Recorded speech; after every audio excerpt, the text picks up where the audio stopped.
Morning sa ating lahat muna mga kabady.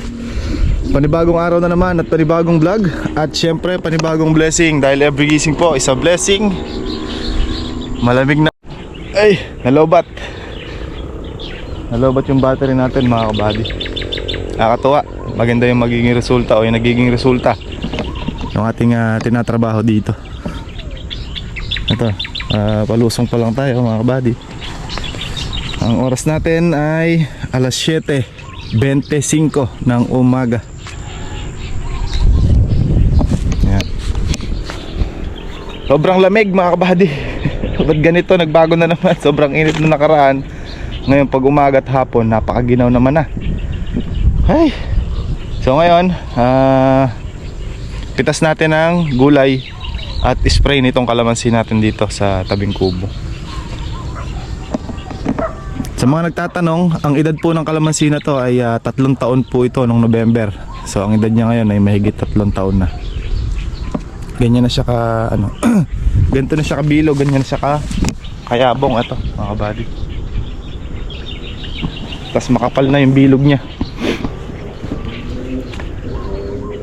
Yung kabila po natin sa kabilang buwan ay 3 taon naman na yun.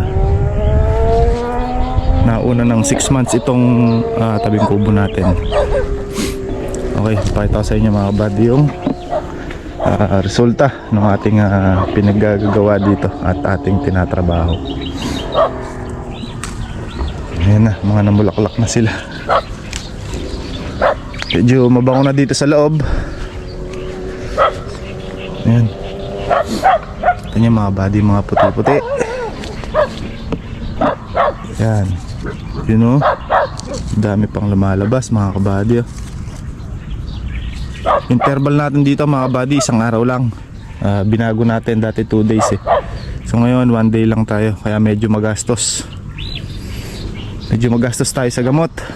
Bakit natin ginawang 1 day interval na? Kasi po mga kabady, nagbago po yung panahon.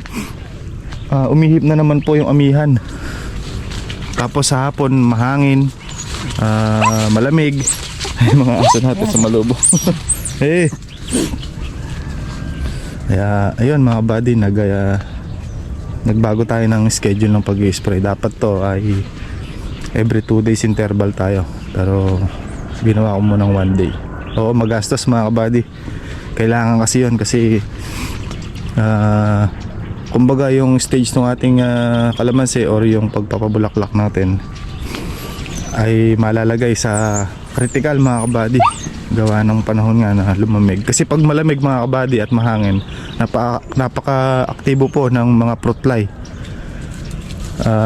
Buong maghapon nandyan po sila. Hindi man po natin sila nakikita, pero makikita natin yan mga kabady sa resulta ng bunga na matutusok nila.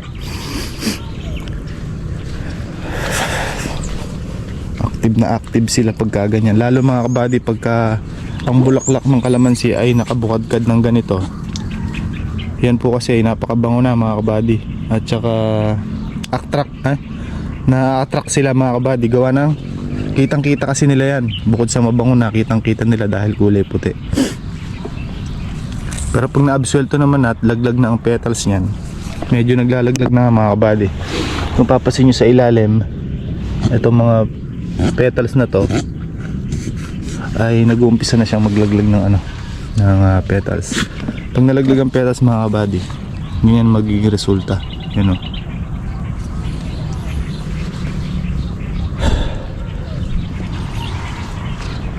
Ito, spray na naman tayo mga kabady. Ito, mga naiwang bunga, medyo mabilis na rin lumaki.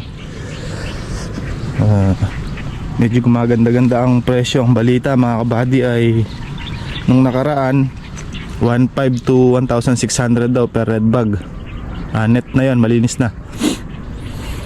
Ang gross daw ay 1,850 to 1,900. So depende pa rin sa klase.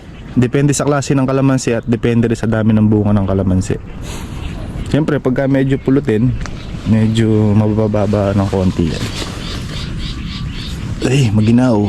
Pero pagka medyo marami-rami naman at quality yung bunga, makinis mga kabady, Siyempre maganda-ganda rin ang presyo. So ito mga buddy, kahit pa paano marami-rami pa ito. Ayan, lalo na mga buddy sa ilalim at saka sa loob. Marami-rami pang bunga. So ito ay hindi muna natin ipapapitas dahil kasalukuyan yung bulaklak mga buddy, kasi sa ayaw at sa gusto natin tatamaan ng mga mamimitas yan. Hihintayin muna nating mabiswelto yung mga bulaklak. Ibig sabihin at least mga 75% na tagtag na yung petals nila, ay pwede na tayo doon mga kabady. Yan. Pag nagpapabulaklak ng kalamansi mga kabady, i-make sure nyo po na ang dahon ng kalamansi nyo ay matured na mga kabady, or yung magulang na.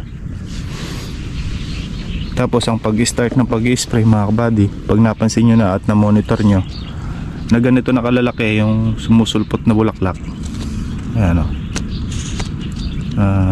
kumbaga parang tuldok siya, gatuldok pa lang, pwede na tayo mag-start mag-spray. Continue hanggang 3 buwan. Hanggang 3 buwan yun mga kabady, walang tigil. Lalo pag ganyang panahon, summer or yan, malamig, mahangin.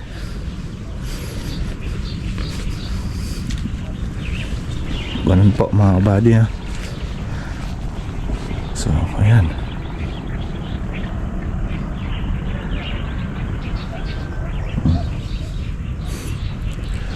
ginaw. Hey, lamig nga. Ano ba yan?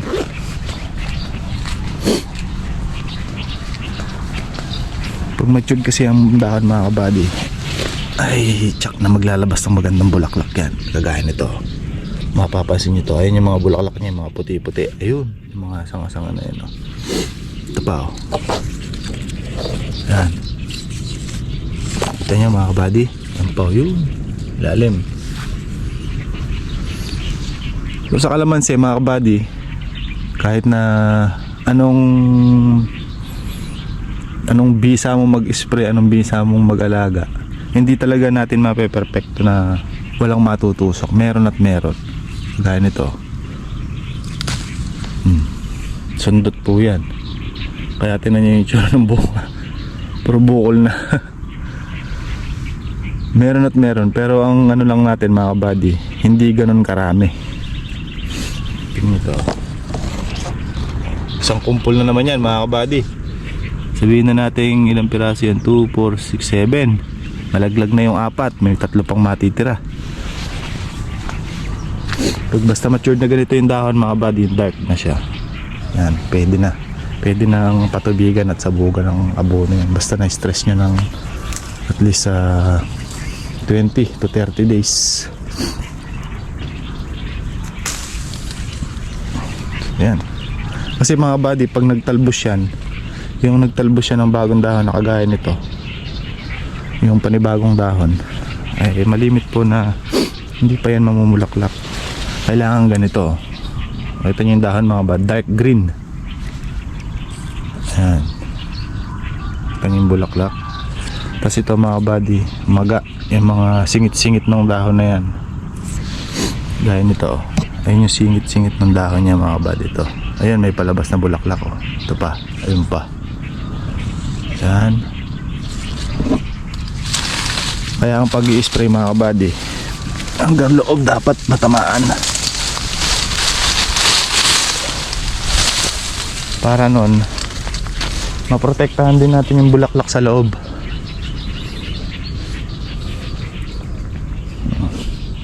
So ito mga kabady, marami rin ito. Abangan natin to kung mapapaganda natin at mapapatuloy natin na maayos kahit na ganito ang panahon. Pero sa tingin ko naman mga kabady, kayang-kaya nating ituloy ito, at ang kailangan lang natin dito ay agap mga kabady. Agap sa pag-i-spray. Kailangan dito wag tayong magpapabaya. Wag tayong magpapabaya sa pag-i-spray. Ito mga kabady, yung ganitong bunga, disease po ito, disease. Ang tawagin na scab disease mga kabady. Nagkakaganito ang bunga, Kapag sobrang lamig at sobrang init ng panahon, or kulang sa tubig, or pataba. Dito mga kabady, kahit ano ang spray mong gamot dito, mahirap itong gamutin. Kailangan dito ma-maintain mo lang yung kalamansi o yung puno. Okay, diretso tayo sa kubo mga kabady. Pakita ko na sa inyo yung kalamansi natin. Ayan, oh. Ito na mga kabady yung isang puno ko, ay dalawang puno ito, ay pa isa. Yung isa ay hello! Yung mga naninila mga kabady, ito medyo nakarecover na. Yung isa medyo pa lang. Ito halos nakaka-recover na mga kabady sa paninilaw niya. Kaya ng pag-spray natin ng fungicide mga kabady, magagamot din natin yan. Yun o, ang dami oh.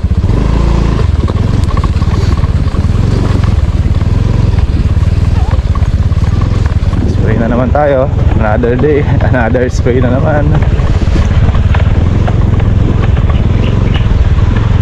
I-share ko sa inyo mga kabady magkano inuubos ko sa isang spray, sa isang area gaya nito. Sa gasolina umuubos tayo na 150 dati, dahil hindi pa mataas ang presyo. 150 pesos at least, kasi ano yan eh, mga 3 litro ang nauubos natin. Mahigit 3 litro. Kung 50 per liter, 150 pesos hanggang 200 pesos, ganyan. At sa gamot naman, umuubos tayo ng magkano ba yun? 1, 2, tsaka 1, 2, tsaka ay, kumpitin ko muna mga kabady para malinaw.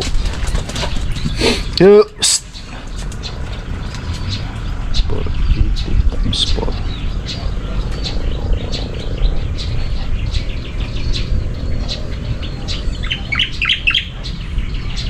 plus 1, 2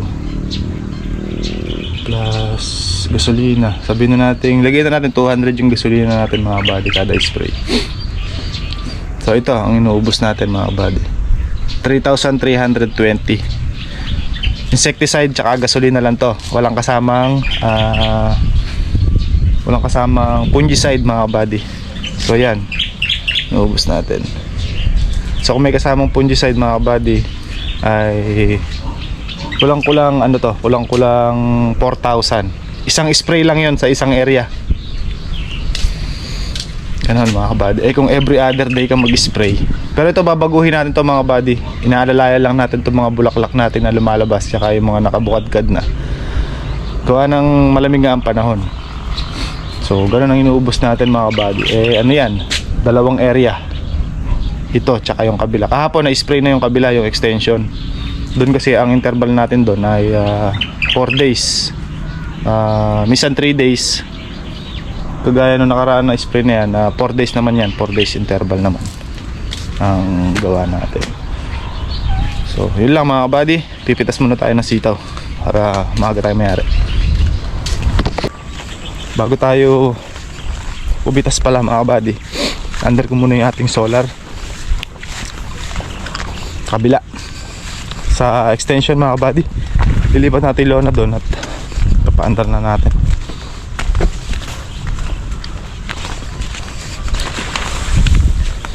Hanggat pumipitas tayo, nakakapagpatubig na tayo sa kabila.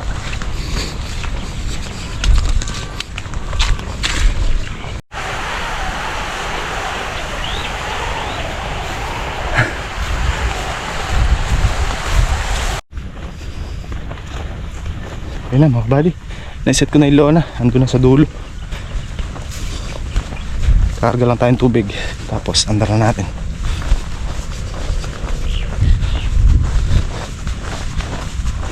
Sayang na yung araw.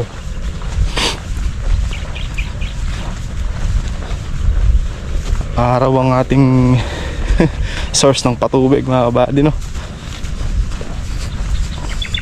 Pero ito naman kahit na makulimlim, kumukuha naman siya, kaso hindi lang ganun katakas. Siyempre pagka terik ang araw, napakalakas naman. Ayan na, loan natin mga buddy. Andar ko muna. Itong tubig na itong nasa lona, pasok natin doon.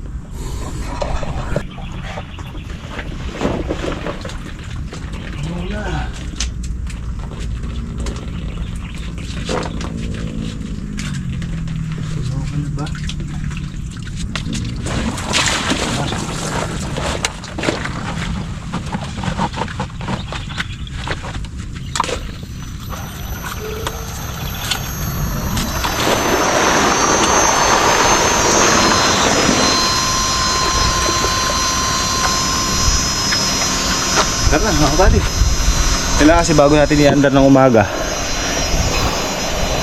Itong linya na to mga buddy, bali ang haba nito ay ilang feet ba to? 10 tsaka 10, 20 saka kalahati, 25 feet, 24. Kailangan muna natin mapuno yan bago siya i-andar, kasi hindi siya kukuha ng tubig pagka hindi napuno itong linya niya na yan. Pag sa deep well naman mga buddy, kailangan ay i-andar nyo muna yung poso. Paganahin nyo muna yung poso. May pag kumuha na yung poso, kukuha na yan. So ito sa inyo yung tinakbuhan, yung ating solar. Ito yung mga buddy, yan. So ito yung kanyang tinatakbuhan mga buddy. Ito yan. Tingnan natin dun, baka may baluktot, sabog. Luan natin ang takbo at mabilis mapuno. Ayun na, dito na.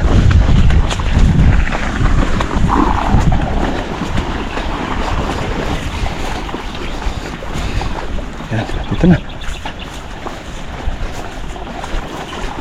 At dito na tayo sa bandang dulo.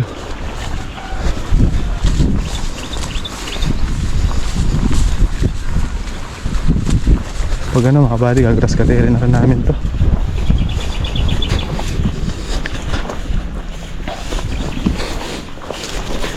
Ay.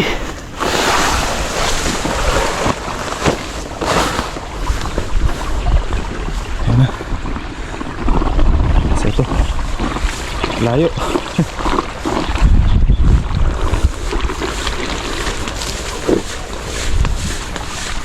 Kulang pa to. Mamaya na natin dudugtungan mga buddy. Tinutok ko lang dito sa gitna para matubigan niya lahat ng puwitan. Yung mga dulo doon, bababa doon yung tubig niyan mga buddy. Mamaya natin dudugtungan dito, mga pananghali. Dudugtungan natin papunta doon sa dulo doon.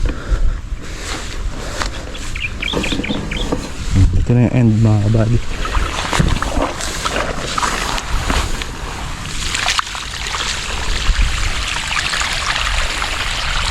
Alas 8:15 ang oras natin. Ayan po yung kanyang output. Maaga pa mga buddy, mamaya mga buddy punong-puno yan. Pero kahit na maaga pa mga buddy, natin nyo naman yung lakas nya.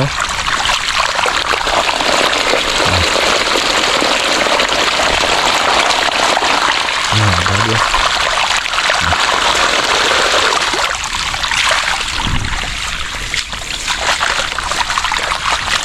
Ayan muna siya. Tipitas na tayo ng sitaw muna.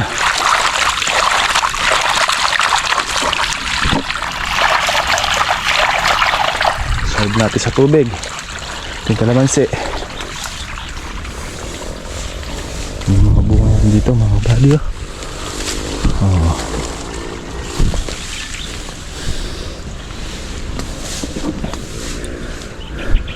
Kahit na ganito na kalalaki mga kabady, meron at meron pa rin na sundot. Ayan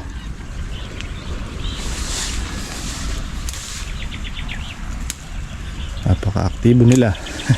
Pero at least konti lang mga kabady, hindi panay. Pangit pagka panay, ibig sabihin hindi ayos ang pagkaka-spray pagka ganun. Tsaka ang tiplada natin ng gamot mga kabady, in-adjust din natin.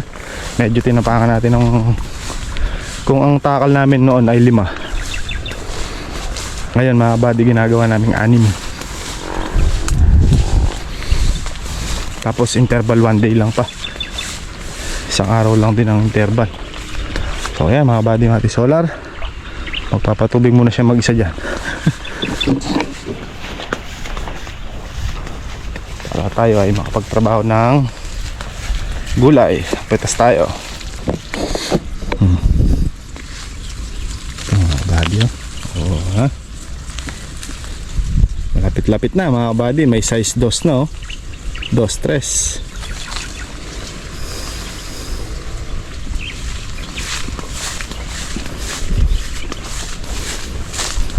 Ilalabas ulit natin yan mga kabady ng magandang quality para lakihin din natin kagaya nung ginawa natin dito sa tabing kubo natin. Although pampitas na, pero nagantabay pa tayo ng alos sa 10 araw or 15 days. Nakita nyo naman yung huling harvest natin mga buddy, medyo magaganda ang size. Magpitas tayo dito. Mauuna pa rin pitasin tong tabing kubo. Diyan nakahati yan mga kabady. Yan ang tabing kubo natin, ito. Tapos may daan dito. Ito naman ang extension sa likuran natin. Ayan. Hanggang doon sa may tricycle na yan mga kabady. Tapos hanggang doon sa dulo doon. Tapos doon. Ang linya niyan mga kabady, ang tudling niyan pa ganyan ay 23 tudling. Or 23 linyang ganyan hanggang dun sa dulo dun.